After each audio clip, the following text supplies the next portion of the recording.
Guys மைவி 3H உறவுகள் எல்லாத்துக்குமே வந்துட்டு குட் ஈவினிங் காய்ஸ். சமீப காலமாகவே வந்துட்டு மைவி 3H சம்மந்தப்பட்ட எல்லா விதமான டீட்டெயில்ஸுமே வந்துட்டு நம்ம வரிசையாக தான் வந்துட்டு ஒன்றுன்னா கேள்விப்பட்டுருக்கோம். இப்போது வந்துட்டு என்ன ப்ராப்ளத்தில் போயிட்டுருக்குன்னு பார்த்திங்கன்னா, எம்டி சார் வந்துட்டு ரொம்பவுமே மௌனமான ஒரு சுச்சுவேஷனில் இருக்கார். எந்த விதமான ஒப்பீனியனுமே சொல்லாத அமைதியான ஒரு நிலைமையில் அப்டேட் வந்துட்டு கூடி சீக்கிரத்தில் வரணும்னு தான் நம்ம எல்லாருமே ஆசை. கைஸ், நீங்களுமே வந்துட்டு மைவி 3H சம்மந்தப்பட்ட அப்டேட் வந்துட்டு இருந்தால் என்கிட்ட ஷேர் பண்ணிக்கோங்க. எம்டி சார் வந்துட்டு ஆரம்ப காலகட்டத்தில் நம்பிக்கைக்குரிய பேச்சு கொடுத்துருந்தாரு. நம்ம எல்லாருமே ரொம்ப ரொம்ப நம்பியிருப்போம். அவர் பேசின விதத்தில் வந்துட்டு நம்மளுக்கு ரொம்பவுமே ஒரு நம்பிக்கையாக இருந்துச்சு. இவர் வந்துட்டு எப்பயுமே ஒரு பொய்யான தகவலையோ பொய்யான விஷயத்தையோ செய்ய மாட்டார் அப்படின்ற மாதிரியான விஷயம் இருந்துச்சு. நீங்களுமே அப்படி தான் நம்பியிருப்பீங்க. இப்போது வந்துட்டு ரொம்பவுமே ஒரு மோசமான சுச்சுவேஷன் தான் போயிட்டுருக்கு. கண்டிப்பாக நீங்கள் லைஃப்பில் இந்த மாதிரியான தவறை மீண்டுமே செய்ய மாட்டீங்க. ஏன்னா இப்போது நம்ம எல்லோரும் வந்து கஷ்டப்பட்டதே பெரிய விதமான வழி தான். அதனால் வந்துட்டு லைஃப்பில் இதுக்கு மேலே இந்த மாதிரியான விஷயங்கள் பண்ணுறதுக்கு எந்த விதமான வாய்ப்புகளும் இல்லை.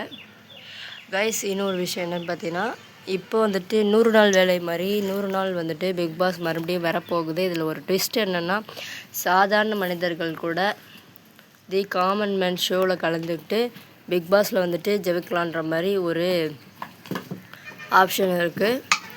காமன் மேன் ப்ரோக்ராம் வந்துட்டு fun plus comedy, fun comedy ரெண்டும் ஒன்று தான்.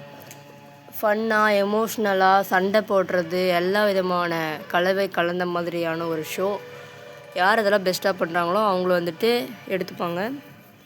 ஸோ அவங்க வந்துட்டு ஷோவில் கலந்துக்கிட்டு நல்லபடியாக இருப்பாங்க.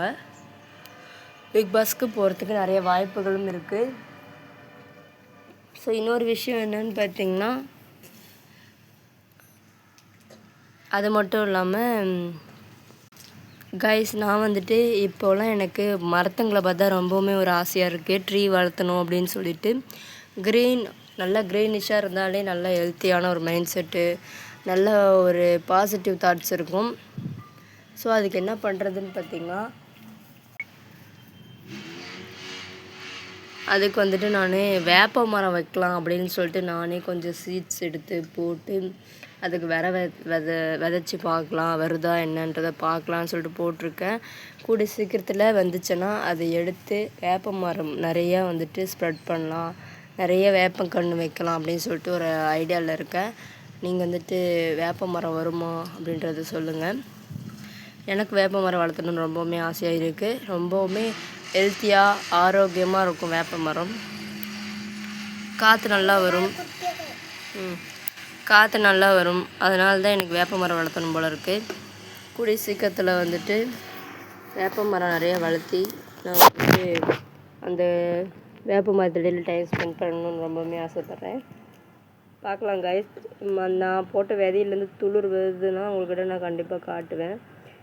அதுக்கப்புறம் அந்த வேப்பக்கண்ணை நடுவேன். நீங்களுமே வந்துட்டு வேறு லெவலில் என்ஜாய் பண்ணலாம் இந்த மாதிரி வேப்ப மரம்லாம் வளர்த்தி. ஸோ கண்டிப்பாக வரும். ஏன்னா வந்துட்டு எங்கேயாச்சும் அந்த காக்காங்க பாத்ரூம் போய் வைக்கணும் இல்லையா, அந்த மாதிரி எங்கேயாச்சும் காட்டில் போய் வச்சாலே வேப்ப மரம் வருது. அப்போ நான் மெனக்கெட்டு எருவில் மண் எடுத்து போட்டு வச்சுருக்கேன், அப்படிலாம் வராது. ஸோ கண்டிப்பாக வரும்.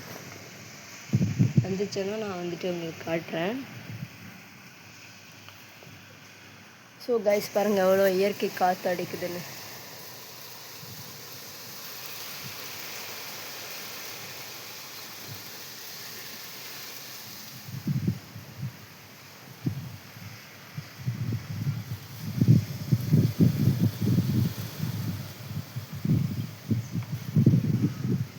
நல்லா நேச்சுரலாக காற்று அடிக்குது கைஸ்.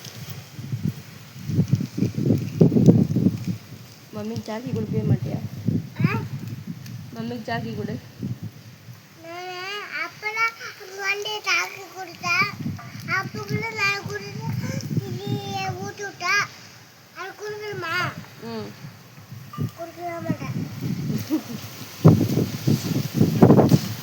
பாருங்க, எனக்கு சாக்லேட்